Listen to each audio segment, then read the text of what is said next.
Today we're going to learn how to use pine cones to start a campfire.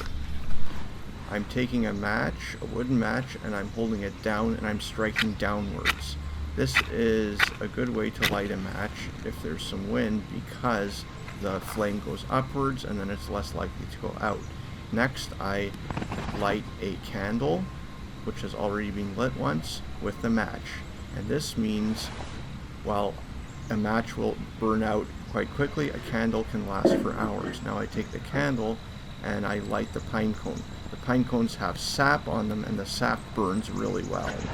So that's what you're using. You're using the sap, which is quite flammable, to help start the fire. And hopefully the pine cone is dry. So now I'm pointing the pine cone down so that the flame burns upwards and lights the rest of the pine cone on fire. You can see this pine cone isn't super dry, but it's still burning.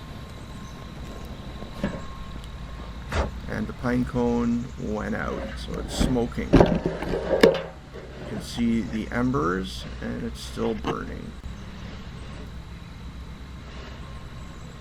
Pine cones are often easily available in a forest.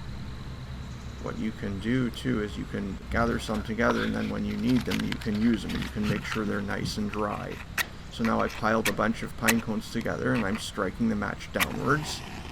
Again, I hold it down so that the flame lights the match. Flames go upwards and the wood is upwards, so it lights better. Now the candle is used to light the pine cones on fire, and the pine cones will light the pine cone sap on fire. There's a little bit of sap on the tips of the pine cones.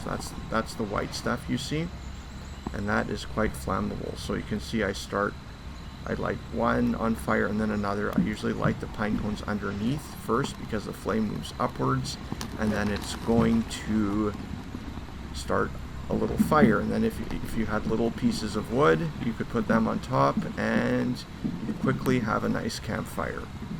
You can see you just need a flame for a little bit of time. So, and the idea is to start with smaller pieces of wood, which should be really dry, and then you move up to bigger pieces of wood.